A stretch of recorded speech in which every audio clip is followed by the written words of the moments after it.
ಪ್ರಭು ನಿಮ್ಮೊಡನೆ ಇರಲಿ.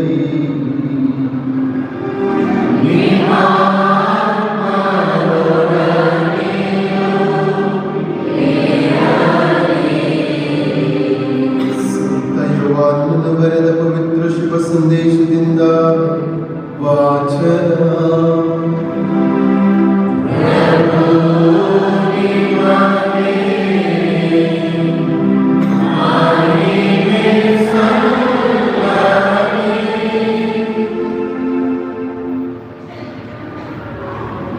ಅಂದು ಪಾಸ್ಕ ಹಬ್ಬದ ಹಿಂದಿನ ದಿನ ತಾವು ಈ ಲೋಕವನ್ನು ಬಿಟ್ಟು ಪಿತನ ಬಳಿಗೆ ಹೋಗಬೇಕಾದ ಗಳಿಗೆ ಬಂದಿರುವುದೆಂದು ಯೇಸುವಿಗೆ ತಿಳಿದಿತ್ತು.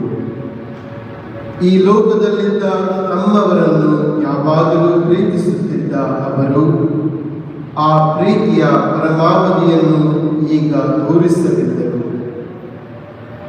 ಯೇಸುವನ್ನು ಗುರುದ್ರೋಹದಿಂದ ಹಿಡಿದುಕೊಡಬೇಕೆಂಬ ಆಲೋಚನೆಯನ್ನು ಸೈತಾನನು ಸಿಮೋನನ ಮಗ ಇಸ್ಕರಿಯೋತಿನ ಯೂದನಲ್ಲಿ ಈಗಾಗಲೇ ಹುಟ್ಟಿಸಿದ್ದನು. ಊಟಕ್ಕೆ ಎಲ್ಲರೂ ಕುಳಿತಿದ್ದರು. ಪಿತನು ಎಲ್ಲವನ್ನೂ ತಮ್ಮ ಕೈಗೆ ಒಪ್ಪಿಸಿರುವರೆಂದು ತಾವು ದೇವರ ಬಳಿಯಿಂದ ಬಂದಿದ್ದು ಈಗ ದೇವರ ಬಳಿಗೆ ಮರಳುತ್ತಿದ್ದೇನೆಂದು ಯೇಸುವಿಗೆ ತಿಳಿದಿತ್ತು. ಅವರು ಊಟದಿಂದ ಎದ್ದು ತಮ್ಮ ಮೇಲು ಹೊದಿಕೆಯನ್ನು ತೆಗೆದಿಟ್ಟರು. ಅಂಗವಸ್ತ್ರವನ್ನು ಸೊಂಟಕ್ಕೆ ಕಟ್ಟಿಕೊಂಡರು. ಅನಂತರ ಒಂದು ಬೋಗುಣಿಗೆ ನೀರು ಸುರಿದುಕೊಂಡು ತಮ್ಮ ಶಿಷ್ಯರ ಕಾಲುಗಳನ್ನು ತೊಳೆಯುತ್ತಾ ತಾವು ಕಟ್ಟಿಕೊಂಡಿದ್ದ ಅಂಗವಸ್ತ್ರದಿಂದ ಒರೆಸತೊಡಗಿದರು.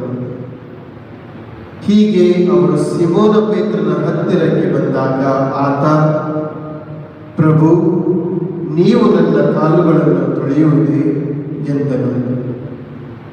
ಯೇಸು, ನಾನು ಮಾಡುತ್ತಿರುವುದು ನಿನಗೆ ಈಗ ಅರ್ಥವಾಗದು, ಮುಂದೆ ಅರ್ಥವಾಗುತ್ತದೆ ಎಂದು ಉತ್ತರಿಸಿದರು. ನೀವು ನನ್ನ ಕಾಲುಗಳನ್ನು ತೊಳೆಯುವುದು ಎಂದಿಗೂ ಕೂಡದು ಎಂದು ಪೇತ್ರನು ಪ್ರತಿಭಟಿಸಿದರು. ಅದಕ್ಕೆ ಯೇಸು, ನಾನು ತೊಳೆಯದಿದ್ದರೆ ನಿನಗೆ ನನ್ನಲ್ಲಿ ಪಾಲು ಇಲ್ಲ ಎಂದು ನುಡಿದರು. ಆಗ ಪೇತ್ರನು, ಹಾಗಾದರೆ ಪ್ರಭು, ನನ್ನ ಕಾಲುಗಳನ್ನು ಮಾತ್ರವಲ್ಲ, ನನ್ನ ಕೈಗಳನ್ನು ತಲೆಯನ್ನೂ ತೊಳೆಯಿರಿ ಎಂದನು. ಯೇಸು, ಸ್ನಾನ ಮಾಡಿಕೊಂಡವನು ಕಾಲುಗಳನ್ನು ತೊಳೆದುಕೊಂಡರೆ ಸಾಕು, ಅವನ ಮೈಯೆಲ್ಲ ಶುದ್ಧವಾಗಿರುತ್ತದೆ. ನೀವು ಕೂಡ ಶುದ್ಧರಾಗಿದ್ದೀರಿ, ಆದರೆ ನಿಮ್ಮಲ್ಲಿ ಎಲ್ಲರೂ ಶುದ್ಧರಲ್ಲ ಎಂದು ಹೇಳಿದರು. ತಮ್ಮನ್ನು ಗುರುದ್ರೋಹದಿಂದ ಹಿಡಿದುಕೊಡುವವನು ಯಾರೆಂಬುದು ಅವರಿಗೆ ಗೊತ್ತಿತ್ತು. ಅದಕ್ಕಾಗಿಯೇ ಅವರು ನಿಮ್ಮಲ್ಲಿ ಎಲ್ಲರೂ ಶುದ್ಧರಲ್ಲ ಎಂದು ಹೇಳಿದರು. ಶಿಷ್ಯರ ಪಾದಗಳನ್ನು ತೊಳೆದ ಮೇಲೆ ಯೇಸು ತಮ್ಮ ಮೇಲು ಹೊದಿಕೆಯನ್ನು ಹಾಕಿಕೊಂಡು ಕುಳಿತುಕೊಂಡರು. ತಮ್ಮ ಶಿಷ್ಯರಿಗೆ, ನಿಮಗೆ ನಾನು ಮಾಡಿರುವುದೇನೆಂದು ಅರ್ಥವಾಗಿದೆ? ಬೋಧಕರೇ, ಪ್ರಭು ಎಂದು ನೀವು ನನ್ನನ್ನು ಕರೆಯುತ್ತೀರಿ. ನೀವು ಹಾಗೆ ಹೇಳುವುದು ಸರಿಯೇ. ನಾನು ಬೋಧಕನೂ ಹೌದು, ಪ್ರಭುವೂ ಹೌದು. ನಿಮಗೆ ಪ್ರಭುವು ಬೋಧಕನೂ ಆಗಿರುವ ನಾನೇ ನಿಮ್ಮ ಕಾಲುಗಳನ್ನು ತೊಳೆದಿರುವಾಗ ನೀವು ಸಹ ಒಬ್ಬರ ಕಾಲುಗಳನ್ನು ಇನ್ನೊಬ್ಬರು ತೊಳೆಯುವ ಹಂಗಿನಲ್ಲಿದ್ದೀರಿ. ನಾನು ನಿಮಗೆ ಒಂದು ಆದರ್ಶವನ್ನು ಕೊಟ್ಟಿದ್ದೇನೆ. ನಾನು ನಿಮಗೆ ಮಾಡಿದಂತೆಯೇ ನೀವು ಇತರರಿಗೆ ಮಾಡಿರಿ. ಪ್ರಭುವಿನ ಶುಭ ಸಂದೇಶ.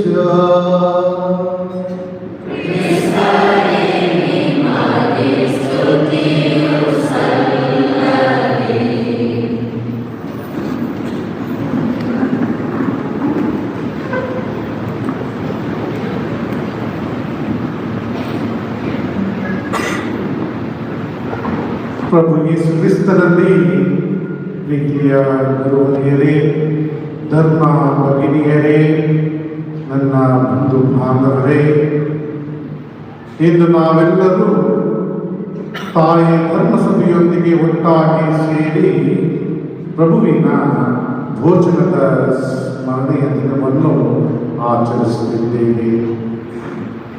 ಭೋಜನ ಅಂದ ತಕ್ಷಣ ನಮಗೆ ನೆನಪು ಬರುವುದು ಯಾವುದಂತಂದರೆ ಮದುವೆ ಊಟ, ಬೀಗರು ಊಟ.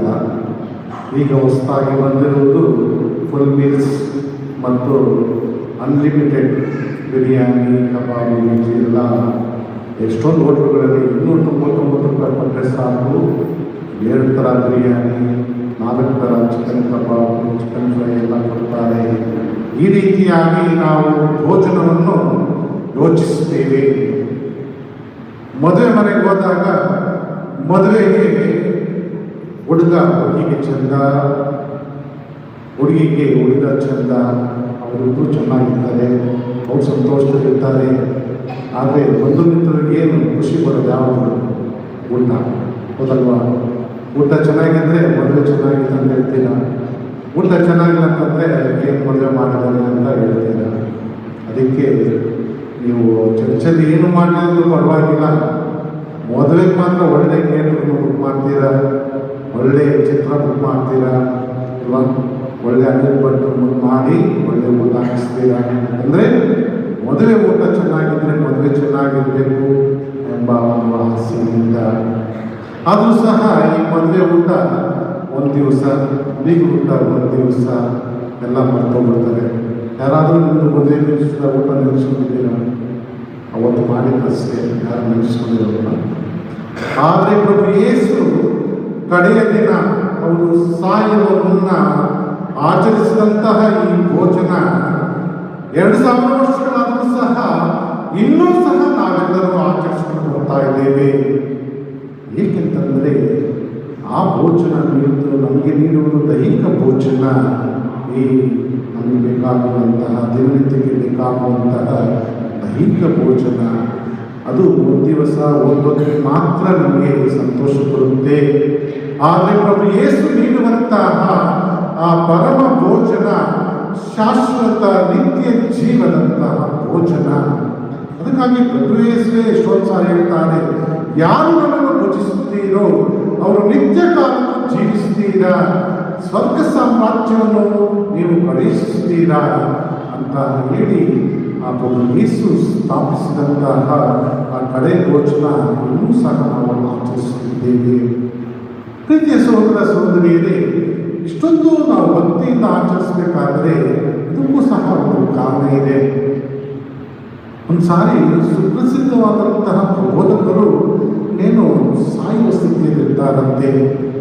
ಆಗ ಅವರನ್ನು ಇಷ್ಟಪಡುವಂತಹ ಅನೇಕ ಗುರುಗಳು ಅವರಿಗೆ ಬಹಳ ಅತ್ಯವಾದಂತಹ ಒಂದು ಗುರು ಬದುಕಿರ್ತಾರಂತೆ, ಸ್ವಾಮಿ ನೀವು ಮರಣ ಹಂಚಿದಲ್ಲಿದ್ದೀರಾ, ಆದ್ದರಿಂದ ನಿಮ್ಮ ನೆನಪಿಗೆ ನನಗೇನಾದರೂ ಒಂದು ಕೊಡಿ ಅಂತ ಬಹಳ ವಿಳಂಬದಿಂದ ಹೇಳ್ಕೊಡ್ತಾರಂತೆ. ಆ ಗುರು ಒಂದು ಮಲ್ಲಿಗೆ ಹೂವು ನೀಡ್ತಾರಂತೆ. ಮಲ್ಲಿಗೆ ಹೂವು ನೋಡೋಕ್ಕೆ ಬಹಳ ಸುಂದರ, ಬೆಳ್ಳಗಿರುತ್ತದೆ ಮತ್ತು ಸುವಾಸನೆ ಇರುತ್ತದೆ. ಆ ಮಲ್ಲಿಗೆ ಹೂವು ನೀಡಿದಾಗ ಆ ಪ್ರಿಯ ಶಿಷ್ಯ ತನ್ನ ಒಂದು ಮನೆಗೆ ತೆಗೆದುಕೊಂಡು ಹೋಗಿ ಅದನ್ನು ಇಟ್ಕೊಂಡಿರ್ತಾರಂತೆ. ಅದು ಒಂದೇ ದಿವಸ ಬಹಳ ಸುವಾಸನೆ ಇತ್ತು, ಮನೆಯೆಲ್ಲ ಚೆನ್ನಾಗಿತ್ತು, ನೋಡ್ತಾ ಇದ್ದಾರೆ. ಇವ್ರಿಗೂ ಸಹ ಗುರುವಿನ ಪ್ರೀತಿ ಬಹಳ ಇತ್ತು. ಅದೇ ರೀತಿ ದಿನೇ ದಿನೇ ಆಗ್ತಾ ಇದ್ದಂಗೆ ಮಲ್ಲಿಗೆ ಹೂವು ಏನಾಯಿತು, ಬಿಳಿಯಾಗಿದ್ದು ಬಂದು ಬಾಡಿ ಹೋಯಿತು. ಅದರ ಸುವಾಸನೆ ಸಹ ತೀರಿ ಹೋಯಿತು. ಅದೇ ರೀತಿ ಆ ಶಿಷ್ಯನ ಒಂದು ಆ ಗುರುಗಳ ಕಡಿದಂತಹ ಪ್ರೀತಿಯೂ ಸಹ ಹಾಗೇ ಕಡಿಮೆ ಆಗುವಂತೆ. ಆದರೆ ಪ್ರಭು ಯೇಸು ನೀಡಿದಂತಹ ಈ ಒಂದು ಪರಮ ಭೋಜನದ ಪ್ರೀತಿ ಇನ್ನೂ ಸಹ ಯಾವತ್ತೂ ಸಹ ಕಡಿಮೆ ಆಗುತ್ತಿಲ್ಲ, ಇನ್ನೂ ಸಹ ಜಾಸ್ತಿ ಆಗುತ್ತದೆ. ಅದರ ಒಂದು ಭಕ್ತಿ, ಅದರ ಒಂದು ವಿಶೇಷತೆ, ಅದರ ಒಂದು ಅದ್ಭುತ ಎಷ್ಟೋ ಜನ ಪಡೆಯುವುದರ ಮುಖಾಂತರ ಆ ಒಂದು ಪರಮ ಪ್ರಸಾದಕ್ಕೆ ಒಂದು ಶ್ರೇಷ್ಠತೆ, ಭಕ್ತಿ, ವಿಶ್ವಾಸ, ಇನ್ನೂ ಪ್ರಭು ಯೇಸು ಪ್ರಸನ್ನರಾಗಿದ್ದಾರೆ ಎಂಬ ವಿಶ್ವಾಸ ನಮಗೆ ಗಾಢವಾಗಿ ಬರುತ್ತಿದೆ. ಪ್ರಭು ಯೇಸು ಏನಾದರೂ ಚಿನ್ನದಲ್ಲಿ ಏನಾದರೂ ಪರಮ ಪ್ರಸಾದ ಮಾಡಿಬಿಟ್ಟಿದ್ರೆ ಯಾರಾದರೂ ಸಹ ಕದ್ಕೊಂಡು ಹೋಗ್ಬೋದಾಗಿತ್ತು, ಹೌದಲ್ವಾ? ಬೇರೆ ಎಲ್ಲರೂ ಮಾಡಿದ್ರು ಸಹ ಅದು ಇರುತ್ತಾ ಇರಲಿಲ್ಲ. ಆದರೆ ಯೇಸು ನೀಡಿದಂತಹ ಆ ಪರಮ ಪ್ರಸಾದ ಏನಂತಂದರೆ ನನ್ನ ಶರೀರ, ರೊಟ್ಟಿಯನ್ನು ತೆಗೆದುಕೊಂಡು ಇದು ನನ್ನ ಶರೀರ, ಮತ್ತು ಪಾನ ಪಾತ್ರೆಯನ್ನು ತೆಗೆದುಕೊಂಡು ಇದು ನನ್ನ ರಕ್ತ ಎಂದು ಕೊಡುವುದರ ಮುಖಾಂತರ ಪರಮ ಪ್ರಸಾದ ಒಂದು ಶ್ರೇಷ್ಠತೆಯನ್ನು ನಮಗೆ ನೀಡಿದ್ದಾರೆ. ಪ್ರೀತಿಯ ಸಹೋದರ ಸಹೋದರಿಯರೇ, ನಾವು ಪ್ರಭುವಿನ ಈ ಭೋಜನದ ಸ್ಮರಣೆಯನ್ನು ಮಾಡುವಾಗ 3 ಅಂಶಗಳನ್ನು ನಾವು ಬಹಳ ಭಕ್ತಿಯಿಂದ ಧ್ಯಾನಿಸಬೇಕು. ಮೊದಲನೆಯದಾಗಿ ಪ್ರೀತಿ ಮತ್ತು ಸೇವೆಗೆ ಒಂದು ಹೊಸ ಅರ್ಥವನ್ನು ಪ್ರಭು ಯೇಸು ನಮಗೆ ಕಲಿಸುತ್ತಾರೆ. ಏಕೆಂತಂದರೆ ಪ್ರಭು ಯೇಸು ಶಿಷ್ಯರ ಪಾದಗಳನ್ನು ತೊಳೆಯುವುದರ ಮೂಲಕ ಒಂದು ಸೇವೆಗೆ ಹೊಸ ಅರ್ಥ ನೀಡುತ್ತಾರೆ ಮತ್ತು ಆ ಶಿಷ್ಯರಿಗೆ ಒಂದು ಆಜ್ಞೆ ನೀಡುತ್ತಾರೆ. ಗುರುಗಳಾದ ನಾನೇ ನಿಮ್ಮ ಶಿಷ್ಯರ ಪಾದಗಳನ್ನು ತೊಳೆದಿರುವಾಗ ನೀವು ಸಹ ಅದೇ ಅಂಗಿನಲ್ಲಿದ್ದೀರಿ, ನೀವು ಸಹ ಇದೇ ರೀತಿ ನೀವು ಮಾಡಬೇಕು ಎಂಬ ಆಜ್ಞೆ ನೀಡುತ್ತಾರೆ. ಪ್ರೀತಿಯ ಸಹೋದರ ಸಹೋದರಿಯರೇ, ಇಂದಿನ ಕಾಲದಲ್ಲಿ ಪಾದಗಳನ್ನು ತೊಳೆಯುವುದು ಯಾರಂತಂದರೆ ಶ್ರೇಷ್ಠ ವ್ಯಕ್ತಿಯ ಕಾಲುಗಳನ್ನು ತೊಳೆಯುವುದು, ಕೆಲಸ ಮಾಡುವುದು ಸೇವಕರು. ಮನೆ ಯಜಮಾನ ಬಂದ ತಕ್ಷಣ ಆ ಒಂದು ಯಜಮಾನಗಳ ಕಾಲುಗಳನ್ನು ಮನೆಗೆ ಕಟ್ಟಿಕೊಳ್ತಾ ಇದ್ರು. ಅತಿಥಿಗಳು ಬಂದಾಗ ಅವರ ಸೇವಕರು ಅದನ್ನು ಕಾಲುಗಳನ್ನು ತೆಗೆದುಕೊಂಡು ಒಳಗೆ ಕಟ್ಟಿಕೊಳ್ತಿದ್ರು, ಅತಿಥಿ ಸತ್ಕಾರ ಮಾಡುತ್ತಿದ್ದರು. ಅಂದರೆ ಆ ಒಂದು ಪಾದ ತೊಳೆದಂತಹ ಕಾರ್ಯ ಮಾಡುತ್ತಿದ್ದವರು ಯಾರಂತಂದರೆ ಸೇವಕರು ಅಥವಾ ತಾವು ಕೆಲಸ ಮಾಡುವವರು. ಆದರೆ ಪ್ರಭು ಯೇಸು ಗುರುವಾಗಿದ್ದರೂ ಸಹ ಶಿಷ್ಯರ ಪಾದಗಳನ್ನು ತೊಳೆಯುತ್ತಾರೆ ಮತ್ತು ಸೇವೆಗೆ ಹೊಸ ಅರ್ಥವನ್ನು ಕೊಡುತ್ತಾರೆ. ಈ ರೀತಿಯ ಮುಖಾಂತರ ಸೇವೆ ಮಾಡುವುದರ ಮುಖಾಂತರ ನೀವು ಒಬ್ಬರನ್ನು ಪ್ರೀತಿಸಬೇಕು.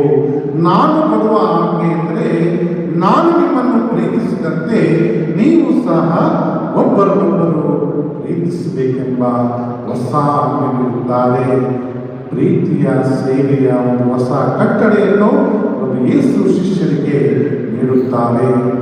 ಒಂದು ಸಾರಿ ಒಂದು ತರಗತಿಯಲ್ಲಿ 10 ಸಂಖ್ಯೆಗಳು 0 ಇಂದ 9 ಸಂಖ್ಯೆಗಳು ತರಗತಿಯಲ್ಲಿ ಕೂತಿದ್ದಂತೆ.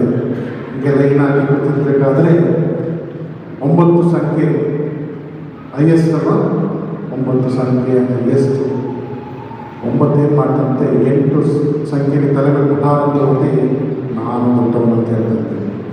ಯಾಕಂದರೆ ಸಂಖ್ಯೆಯನ್ನು ದೊಡ್ಡದು 9 ಅಲ್ವಾ. 8 ಸುಮ್ಮನೆ ಇರುತ್ತಾ, ನಾನು ಸಹ ದೊಡ್ಡದಾಗಿದ್ದೇನೆ ಅಂತ ಹೇಳಕ್ಕೆ 7ಕ್ಕೆ ಪತಾರಂತ ಓದಿ ನಾನು ದೊಡ್ಡವನು ಅಂತೀನಿ. ಅದೇ ರೀತಿ 6 5ಕ್ಕೆ 5 4ಕ್ಕೆ 4 3 2 ಮತ್ತು 2 1ಕ್ಕೆ ಹೊಡಿತು. ಈಗ ಒಂದೇನು ಮಾಡಬೇಕು, 0ಗೆ ಹೊಡಿಬೇಕು. ಆದರೆ 0ಗೆ ಹೊಡೆಯಲಿಲ್ಲ, ಒಂದು ಸಂಖ್ಯೆ 0ಗೆ ಹೊಡೆದಿಲ್ಲ. ಬದಲಾಗಿ ಏನು ಮಾಡ್ತಂತೆ, ಆ 0ಯ ಪಕ್ಕದಲ್ಲಿ ಹೋಗಿ 1 ಕುತ್ಕೊಂಡಂತೆ. ಏನಾಗುತ್ತೀಗ ಸಂಖ್ಯೆ ಅರ್ಥ ಆಗ್ತಂತೆ. ಅಂತಹ ಒಂದು ಶ್ರೇಷ್ಠತೆಯ ಗುಣವನ್ನು ಪ್ರಭು ಯೇಸು ನಮಗೆ ಕಲಿಸಿದರು. ನಾವು ಪ್ರೀತಿ ಮಾಡುವುದು ದಬ್ಬಾಳಿಕೆಯಿಂದಲ್ಲ, ದೌರ್ಜನ್ಯದಿಂದಲ್ಲ, ಬದಲಾಗಿ ಪರಸ್ಪರ ಸಂಯಮದಿಂದ, ಸೌಹಾರ್ದತೆಯಿಂದ, ಸಮಾಂತರದಿಂದ ನಾವು ಒಬ್ಬರನ್ನೊಬ್ಬರು ಪ್ರೀತಿಸಬೇಕೆಂಬ ಒಂದು ಆಜ್ಞೆ ನೀಡುತ್ತಾರೆ. ಆ ಒಂದು ಆಜ್ಞೆ ಶ್ರೇಷ್ಠವಾದಂತಹ ಆಜ್ಞೆ ಆಗ್ತದೆ. ನಾವು ಯಾವಾಗ ಪ್ರೀತಿ ಸೇವೆಯನ್ನು ನಾವು ಪ್ರಾಮಾಣಿಕತೆಯಿಂದ ಮಾಡಿದಾಗ ಆ ಕಾರ್ಯವೊಂದು ಶ್ರೇಷ್ಠತೆಯನ್ನು ನೀಡುತ್ತದೆ. ಅದೇ ಪ್ರಭು ಯೇಸು ನಮಗೆ ಕಲಿಸಿದ್ದು. ಪ್ರಭು ಯೇಸು ಸಹ ಪಾದಗಳನ್ನು ತೊಳೆಯುವುದರ ಮುಖಾಂತರ ಸೇವೆಗೆ ಹೊಸ ಅರ್ಥ ಕೊಟ್ಟರು. ಆ ಒಂದು ಪ್ರೀತಿಗೆ ಒಂದು ಹೊಸ ಅರ್ಥ ಕೊಟ್ಟರು. ಕೊನೆಗೆ ಶಿಲುಬೆಯ ಮೇಲೆ ತಮ್ಮ ಪ್ರಾಣತ್ಯಾಗ ಮಾಡುವುದರ ಮುಖಾಂತರ ಇಡೀ ಮಾನವ ಕುಲವನ್ನು ಪ್ರೀತಿಸಿದರು. ಈ ಪ್ರೀತಿ ಯಾವುದೇ ಒಂದು ರೀತಿಯ ಒಂದು ಕಡ್ಡಾಯ ಆಗಿರಲಿಲ್ಲ, ಒತ್ತಡ ಆಗಿರಲಿಲ್ಲ. ಇದು ಪ್ರೀತಿ ಮತ್ತು ಸೇವೆ ಬಂದದ್ದು ಅವರ ಪ್ರೀತಿಯಿಂದ, ದೇವರ ಚಿತ್ತ ನೆರವೇರಿಸುವುದರಿಂದ. ಆದುದರಿಂದ ನಾವು ಸೇವೆ ಮಾಡುವಾಗ ನಮ್ಮಲ್ಲಿ ಪ್ರೀತಿ ಇರಬೇಕು. ಪ್ರೀತಿ ಇದ್ದಾಗ ಆ ಸೇವೆಗೆ ಹೊಸ ಅರ್ಥ ಬರ್ತದೆ. ಆದುದರಿಂದ ಪ್ರಭು ಯೇಸು ನಮಗೆ ಇಂದು ಮೊದಲ ಒಂದು ಪಾಠ ಕಲಿಸೋದೇನೆಂತಂದರೆ, ನಾವೆಲ್ಲರೂ ಒಬ್ಬರೊಬ್ಬರ ಸೇವೆಯನ್ನು ಮಾಡುವ ಮುಖಾಂತರ ಪರಸ್ಪರ ಒಬ್ಬರನ್ನೊಬ್ಬರು ಪ್ರೀತಿಸಬೇಕು. ನಾನು ನಿಮ್ಮನ್ನು ಪ್ರೀತಿಸಿದಂತೆ ನೀವು ಸಹ ಒಬ್ಬರನ್ನೊಬ್ಬರು ಪ್ರೀತಿಸಬೇಕೆಂಬ ಒಂದು ಆಜ್ಞೆಯನ್ನು ನೀಡುತ್ತಿದ್ದಾರೆ. ಮತ್ತು ಎರಡನೆಯದಾಗಿ ಪ್ರಭು ಯೇಸು ಮಾಡಿದಂತಹ ಒಂದು ಶ್ರೇಷ್ಠ ಕಾರ್ಯ ಒಂದು ಬಲಿಪೂಜೆ, ಪರಮ ಪ್ರಸಾದ, ಈ ಯಾಜಕತ್ವ, ಈ ಮೂರೂ ಸಹ ಒಟ್ಟಾಗಿರುತ್ತದೆ. ಬಲಿಪೂಜೆ ಇಲ್ಲದೆ ಪರಮ ಪ್ರಸಾದ ಇರುವುದಿಲ್ಲ. ಅದೇ ರೀತಿ ಗುರುಗಳಿಲ್ಲದೆ ಒಂದು ಬಲಿಪೂಜೆ ಇರುವುದಿಲ್ಲ. ಆದುದರಿಂದ ಈ ಮೂರಕ್ಕೂ ಸಹ ಒಂದು ಸರ್ಕಲ್ ರೀತಿಯಲ್ಲಿ ಒಂದು ಕನೆಕ್ಟಿವಿಟಿ ಕೊಟ್ಟಂತಹ ಶ್ರೇಷ್ಠ ವ್ಯಕ್ತಿ ಪ್ರಭು ಯೇಸು ಆಗಿದ್ದಾರೆ. ಪರಮ ಪ್ರಸಾದ ಸಂಸ್ಕಾರವನ್ನು ಸ್ಥಾಪಿಸುತ್ತಾರೆ, ಯಾಜಕತ್ವವನ್ನು ಸ್ಥಾಪಿಸುತ್ತಾರೆ. ಅದು ಬಲಿಪೂಜೆಯ ಮುಖಾಂತರ ಆ ಪ್ರಭು ಯೇಸು ಇದು ನನ್ನ ಶರೀರ, ಇದು ನನ್ನ ರಕ್ತ ಎಂದು ಹೇಳುವುದರ ಮುಖಾಂತರ ಪ್ರಭು ಯೇಸುವೆ ಸ್ವತಃ ನುಡಿಯುವುದರ ಮುಖಾಂತರ ಅದೇ ವಾಕ್ಯಗಳನ್ನು ಗುರುಗಳು ಬಲಿಪೂಜೆಯಲ್ಲಿ ಉಚ್ಚರಿಸುವುದರ ಮುಖಾಂತರ ಬಲಿಪೂಜೆಯನ್ನು ಅರ್ಪಿಸುತ್ತಾರೆ. ಆಗ ಆ ಒಂದು ಬಿಳುಪಾದ ರೊಟ್ಟಿ ಯೇಸುವಿನ ಶರೀರವಾಗುತ್ತದೆ, ಆ ದ್ರಾಕ್ಷಾರಸ ಯೇಸುವಿನ ರಕ್ತವಾಗುತ್ತದೆ. ಏಕೆಂದರೆ ಆ ಮಾತುಗಳು ಆಡುತ್ತಿರುವುದು ಗುರುಗಳಲ್ಲ, ಬದಲಾಗಿ ಪ್ರಭು ಯೇಸುವೆ ಸ್ವತಃ ಆಡಿದಂತಹ ಮಾತುಗಳು. ಇದನ್ನು ತೆಗೆದುಕೊಂಡು ನೀವೆಲ್ಲರೂ ರುಚಿಸಿರಿ, ಇದು ನನ್ನ ಶರೀರ, ಇದನ್ನು ತೆಗೆದುಕೊಂಡು ನೀವೆಲ್ಲರೂ ಪಾನ ಮಾಡಿರಿ, ಇದು ನನ್ನ ರಕ್ತ. ಪ್ರಭು ಯೇಸು ಹೇಳುತ್ತಿರುವಂತಹ ವಾಕ್ಯ ನನ್ನ ರಕ್ತ, ನನ್ನ ಶರೀರ ಅಂತ ಪ್ರಭು ಯೇಸು ಹೇಳುವಂತಹ ವಾಕ್ಯಗಳು ಅದು ಗುರುಗಳ ವಾಕ್ಯವಾಗಿರುವುದಿಲ್ಲ. ಆದುದರಿಂದ ನಾವು ಎಷ್ಟೋ ಕಡೆ ನೋಡ್ತೇವೆ, ಎಷ್ಟೊಂದು ಅದ್ಭುತಗಳು. ಬಿಳಿಪಾದಂತಹ ಒಂದು ರೊಟ್ಟಿ ನಾವು ನೋಡ್ತೇವೆ, ಅದರಲ್ಲಿ ಮಾಂಸವಾಗಿ ಮಾರ್ಪಡುವುದನ್ನು ನಾವು ಅನೇಕ ಅದ್ಭುತ ಕಾರ್ಯಗಳನ್ನು ನೋಡುತ್ತೇವೆ. ಇಂದು ಸಹ ಅನೇಕ ಸ್ಥಳಗಳಲ್ಲಿ ಮೊನ್ನೆ ಯಾರೋ ಒಂದು ಧರ್ಮ ಕೇಂದ್ರದಿಂದಲೇ ಒಂದು ಕೇರಳದಲ್ಲಿ ಹೋಗಿರುತ್ತೆ. ಅಲ್ಲಿ ಒಂದು ಪ್ರಭು ಯೇಸುವಿನ ಒಂದು ಶರೀರ ಮುಖ ಕಾಣಿಸುತ್ತಿರುವಂತಹ ಒಂದು ಸ್ಥಳವಾಗಿದೆ. ಅದು ರೋಮ್ ನಗರದಿಂದ ಅದನ್ನು ಅಧಿಕೃತವಾಗಿ ಮಾಡಿದ್ದಾರೆ. ಅಂದರೆ ಇಂದು ಸಹ ಆ ಒಂದು ಯೇಸುವಿನ ಪ್ರಸನ್ನತೆ ನಮಗೆ ಸಿಗುತ್ತದೆ. ಏಕೆಂದರೆ ಈ ಬಲಿಪೂಜೆ ಅರ್ಪಿಸುವುದು ಗುರುಗಳೆಲ್ಲ, ಪ್ರಭು ಯೇಸುವೆ ಸ್ವತಃ ನುಡಿದಂತಹ ಮಾತುಗಳನ್ನು ಗುರುಗಳು ಅದನ್ನು ಹೇಳುತ್ತಾರೆ. ಅದರ ಸ್ಮರಣೆಯನ್ನು ನಾವು ಮಾಡುತ್ತದೆ. ಇದನ್ನು ನನ್ನ ಸ್ಮರಣೆಗಾಗಿ ಮಾಡಿರಿ ಎಂದ ಆ ಆಜ್ಞೆಯಂತೆ ಪ್ರೇಷಿತರು ಪಾಲಿಸಿದರು. ಆ ಪ್ರೇಷಿತರ ಒಂದು ಅಡಿಯಲ್ಲಿ ಜಗದ್ಗುರುಗಳು, ವಿಶ್ವಗುರುಗಳು, ಕಾಡಿಗುರುಗಳು, ಧರ್ಮಾಧ್ಯಕ್ಷರು, ಗುರುಗಳೆಲ್ಲರೂ ಆ ಒಂದು ಕಾರ್ಯವನ್ನು ಇಂದು ಮುನ್ನಡೆಸುತ್ತಿದ್ದಾರೆ. ಇದು ಬಲಿಪೂಜೆ. ಎರಡನೆಯದಾಗಿ ಪರಮ ಪ್ರಸಾದ ಬಹಳ ಮುಖ್ಯ. ಏಕೆಂತಂದರೆ ಪ್ರಭು ಯೇಸು ನೇನು ಅವರಿಗೆ ಯಾತನೆ ಅನುಭವಿಸಬೇಕು. ಈ ಶಿಷ್ಯರು ಜನರನ್ನ ಬಿಟ್ಟು ಹೋಗ್ತಾರೆ, ಒಂದು ರೀತಿಯ ನೋವು ಕಾಣ್ತಿರ್ತದೆ. ಆಗ ಶಿಷ್ಯರೆಲ್ಲ ಬಂದು ಕೇಳ್ತಾ ಇರ್ತಾರೆ, ಸ್ವಾಮಿ ಯಾಕೆ ಈ ರೀತಿ ಅಂತಂದಾಗ ಪ್ರಭು ಯೇಸು ಹೇಳ್ತಾರೆ, ನಾನು ನಿಮ್ಮನ್ನು ಅನಾಥರನ್ನಾಗಿ ಬಿಟ್ಟು ಹೋಗುವುದಿಲ್ಲ, ನಾನು ನಿಮ್ಮನ್ನು ಅನಾಥರನ್ನಾಗಿ ಬಿಟ್ಟು ಹೋಗುವುದಿಲ್ಲ ಅಂತ ಹೇಳಿ, ಇಗೋ ನಾನು ಲೋಕಾಂತ್ಯದವರೆಗೂ ನಾನು ನಿಮ್ಮೊಂದಿಗೆ ಇರುತ್ತೇನೆ ಎಂದು ವಾಗ್ದಾನ ಮಾಡಿದರು. ಮತ್ತಾಯನ ಶುಭ ಸಂದೇಶ 28ನೇ ಅಧ್ಯಾಯದಲ್ಲಿ ಇಗೋ ಲೋಕಾಂತ್ಯದವರೆಗೂ ನಾನು ನಿಮ್ಮೊಡನೆ ಇರುತ್ತೇನೆ ಎಂದು ವಾಗ್ದಾನ ಮಾಡಿದ ಪ್ರಭು ಯೇಸು ಇಂದು ಸಹ ಆ ಪರಮ ಪ್ರಸಾದದಲ್ಲಿ ಪ್ರಸನ್ನರಾಗಿದ್ದಾರೆ. ನಂತರ ಹೇಳುವ ಪ್ರಭು ಯೇಸು ಇಂದು ಸಹ ಪ್ರಸನ್ನರಾಗಿದ್ದಾರೆ. ಅದಕ್ಕಾಗಿ ನಾವೆಲ್ಲರೂ ಭಕ್ತಿಯಿಂದ, ವಿಶ್ವಾಸದಿಂದ ಆ ಪ್ರಭು ಯೇಸುವಿನ ಪ್ರಸನ್ನತೆಯಲ್ಲಿ ನಾವು ಹಾಡುತ್ತಿದ್ದೇವೆ. ಇಂದು ಸಹ ಪರಮ ಪ್ರಸಾದ ಮೆರವಣಿಗೆಗೆ ಹೋಗುವಂತಹ ಅನೇಕ ಜನರಿಗೆ ಅದ್ಭುತ ಕಾರ್ಯಗಳಾಗುತ್ತವೆ, ರೋಗಗಳು ಗುಣವಾಗುತ್ತವೆ, ಜೀವನ ಬದಲಾಗುತ್ತದೆ, ಮನ ಪರಿವರ್ತನೆ ಆಗುತ್ತದೆ. ಕಾರಣ ಆ ರೊಟ್ಟಿಯಲ್ಲ ಅಥವಾ ಪ್ರಭಾವಳಿಯಲ್ಲ, ಬದಲಾಗಿ ಪ್ರಭು ಯೇಸುವಿನ ಪ್ರಸನ್ನತೆಯಿಂದ ಆ ಪ್ರಭು ಯೇಸುವಿನ ನಮ್ಮೊಡನೆ ಹಾದು ಹೋಗುತ್ತಿರುವುದರಿಂದ ಆ ಪ್ರಭು ಯೇಸುವಿನ ಪ್ರಸನ್ನತೆ ಎಂದು ನಮ್ಮಲ್ಲಿ ರೀತಿಯ ಸಹೋದರ ಸಹೋದರಿಯರೇ.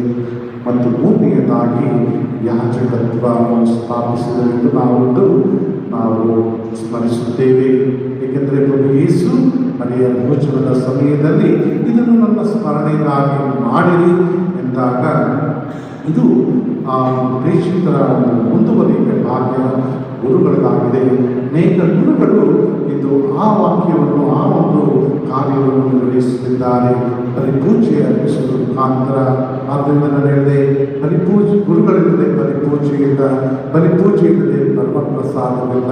ಈ ಮೂರು ಸಹ ಒಂದು ರೀತಿಯ ಒಂದಕ್ಕೊಂದು ಸಹ ಅಂದುಕೊಂಡಿದೆ. ಹಾಗೆ ಸರ್ಕಲ್ ಆಗಿ ಒಂದಾಗಿದೆ.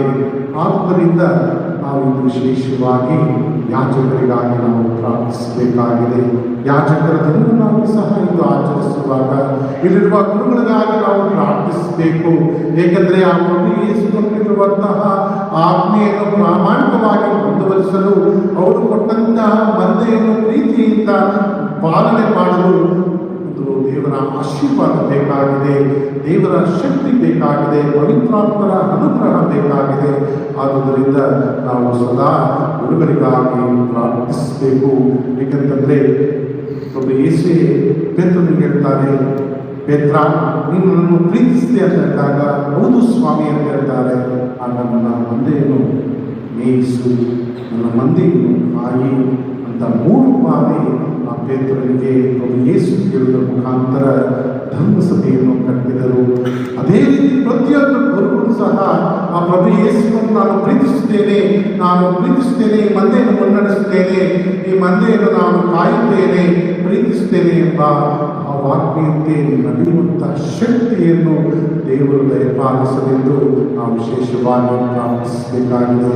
ಪ್ರೀತಿಯ ಸಹೋದರ ಸಹೋದರಿಯರೇ, ಯಾವುದೇ ಒಂದು ಕಾರ್ಯ ಒಂದು ಶಾಶ್ವತವಾಗಿ ಮುನ್ನಡೆಯಬೇಕಾದರೆ ಒಂದು ಕಂಟಿನ್ಯೂಟಿ ಇರಬೇಕು. ಅಂದರೆ ಒಬ್ಬರಾದ್ಮೇಲೆ ಒಂದು ಕುಟುಂಬದಲ್ಲಿ ಇರ್ತಿರಲ್ಲ, ವಂಶೋದ್ಧಾರ ಬೇಕಂತಿರಲ್ಲ, ಮದುವೆ ಆಗಿದ ತಕ್ಷಣ ವಂಶೋದ್ಧಾರ ಬೇಕಂತಲಕ್ಕೆ ಅವರ ವಂಶ ಬೆಳಿಬೇಕು, ಇನ್ನೂ ಜಾಸ್ತಿ ಆಗಬೇಕು ಅಂತೆಲ್ಲ ನಾವು ಅನ್ಕೊಂತೀವಿ. ಅದೇ ರೀತಿ ಗುರುಗಳ ವಂಶವು ಸಹ ಬೆಳಿಬೇಕು ಅಂತ ನೀವು ಪ್ರಾರ್ಥಿಸ್ತೀವಿ. ಇಂದು ನಾವು ಗುರುಗಳಾಗಿದ್ದೇವೆ, ಸಂತೋಷ, ಸಂಸ್ಕಾರಗಳು ಇರುತ್ತಿದ್ದೇವೆ, ಬಲಿಪೂಜೆ ಅರ್ಪಿಸುತ್ತಿದ್ದೇವೆ. ಆದರೆ ಮುಂದಿನ ಭವಿಷ್ಯ ಏನು? ಮುಂದೂ ಸಹ ಗುರುಗಳು ಬೇಕಾಗಿದೆ. ಈ ಧರ್ಮಸಭೆ ನಡೆಯಬೇಕಾದರೆ ಗುರುಗಳ ಅಗತ್ಯವಾಗಿದೆ. ಆದ್ದರಿಂದ ಕುಟುಂಬದಲ್ಲಿ ನಾವು ದೈವ ಕರೆಗಾಗಿ ಪ್ರಾರ್ಥಿಸಬೇಕು, ನಮ್ಮ ಮಕ್ಕಳಿಗಾಗಿ ಪ್ರಾರ್ಥಿಸಬೇಕು. ದೈವ ಕರೆಗೆ ಹೋಗೊಂಡು ಈ ಒಂದು ಯೇಸುವಿನ ಪ್ರೀತಿಯನ್ನು ಪಾಲಿಸಲು, ಧರ್ಮಸಭೆಯನ್ನು ಮುನ್ನಡೆಸಲು ಮತ್ತು ಆ ದೇವ ಜನರ ಸೇವೆ ಮಾಡುವಂತಹ ಆಶೀರ್ವಾದವನ್ನು ನೀಡಲೆಂದು ನಾವು ವಿಶೇಷವಾಗಿ ನಮ್ಮ ಮಕ್ಕಳಿಗಾಗಿ ಪ್ರಾರ್ಥಿಸಬೇಕು, ದೈವ ಕರೆಗಾಗಿ ಪ್ರಾರ್ಥಿಸಬೇಕು. ಪ್ರೀತಿಯ ಸಹೋದರ ಸಹೋದರಿಯರೇ, ಒಂದು ಸಾರಿ ಮಂಗಳೂರಿನಲ್ಲಿ ಗುರುಗಳು ಮನೆ ಮಂತ್ರಿಸಕ್ಕೆ ಹೋದ್ರಂತೆ. ಮನೆ ಮಂತ್ರಿಸಕ್ಕೆ ಹೋದಾಗ 3 ಮಕ್ಕಳಿದ್ರಂತೆ. 3 ಮಕ್ಕಳು ಬಂದಾಗ ಬಹಳ ಸಂತೋಷದಿಂದ ಎಲ್ಲರೂ ಇದ್ರಂತೆ. 5 ಜನ ತಂದೆ ತಾಯಿ, 3 ಮಕ್ಕಳಿದ್ದಾಗ ಮೊದಲನೇ ಮಗ ಚೆನ್ನಾಗಿ ಓದ್ತಾಗಂತೆ. ಆಗ ಗುರುಗಳಂತೆ ಇವನು ಯಾರು ಹೋದಾಗ, ಇವನು ಮೊದಲನೇ ಮಗ ಬಹಳ ಚೆನ್ನಾಗಿ ಓದ್ತಾ ಇದ್ದಾನೆ ಫಾದರ್, ನಾನು ಡಾಕ್ಟರ್ ಮಾಡ್ತೀನಿ ಅಂತೆ. ಬಹಳ ಸಂತೋಷ. 2ನೇ ಮಗ ತೋರಿಸ್ಬಿಟ್ಟು ಇವನು ಚೆನ್ನಾಗಿ ಓದ್ತಾನೆ ಫಾದರ್, ಇವನ್ನ ಇಂಜಿನಿಯರ್ ಮಾಡ್ತೀನಿ ಅನ್ನಂತೆ. ಮತ್ತು 3ನೇ ಮಗ ಬಂದಂತೆ, ಆದರೆ ಇನ್ನೇನೂ ಕೆಲಸಕ್ಕೆ ಬರಲ್ಲ, ಪ್ರಯೋಜನವೇ ಇಲ್ಲ ಅಂತ ಇವನೇನು ಮಾಡ್ತೀನಿ ಅಂತಂದರೆ ಸೆಮಿನರಿ ಕಲಿಸ್ಬಿಡ್ತೀನಿ. ಈ ರೀತಿಯಾಗಿ ಕಲಿಸ್ಲಿಕ್ಕೆ ಬರಲ್ಲ. ಏಕೆಂದರೆ ಯಾರೇ ಕಲಿಸಲು ಸಹ ಅಶಕ್ತರಾಗಿದ್ದರೂ ಸಹ, ಅಯೋಗ್ಯರಾಗಿದ್ದರೂ ಸಹ, ಅನರ್ಹರಾಗಿದ್ದರೂ ಸಹ ಆ ದೇವರ ಶಕ್ತಿಯಿಂದ ಆ ದೇವರು ಮಾತನಾಡಿಸುತ್ತಾರೆ. ಆ ವ್ಯಕ್ತಿಯನ್ನು ಶಕ್ತಿಯುತವಾಗಿ ಮಾತನಾಡಿಸಿ ದೇವರ ವಾಕ್ಯವನ್ನು ಸಾರಲು ದೇವರೇ ಸ್ವತಃ ದೇವರೇ ಶಕ್ತಿಯನ್ನು ನೀಡುತ್ತಾರೆ. ಆದುದರಿಂದ ಪ್ರೀತಿಯ ಸಹೋದರ ಸಹೋದರಿಯರೇ, ದೈವ ಕರೆ ಬರುವುದು ಇರೋ ಮಾರ್ಕೆಟ್ನಲ್ಲ, ಇರೋ ಅಂಗಡಿಗಳಲ್ಲ. ದೈವ ಕರೆ ಬರುವುದು ಕುಟುಂಬದಲ್ಲಿ ನಾವೆಲ್ಲ ಕುಟುಂಬದಿಂದಲೇ ಬಂದಿರುವುದರಿಂದ ಕುಟುಂಬದಿಂದ ನಾವು ಪ್ರಾರ್ಥಿಸಿದಾಗ, ಪ್ರೇರೇಪಿಸಿದಾಗ ಮಕ್ಕಳನ್ನು ಕೀಟ ಸೇವೆಗೆ, ಯೂತ್ಗೆ ಮತ್ತು ಎಲ್ಲ ದೇವಾಲಯದ ಕೆಲಸ ಕಾರ್ಯಗಳಲ್ಲಿ, ಧರ್ಮ ಸಭೆಗಳಿಗೆ, ದೇವರ ಕಾರ್ಯದಲ್ಲಿ ಅವರು ಆಸಕ್ತಿ ಇದ್ದಾಗ ಆಟೋಮೆಟಿಕ್ ಆಗಿ ದೇವರ ಕರೆ ಬಂದೇ ಬರುತ್ತದೆ.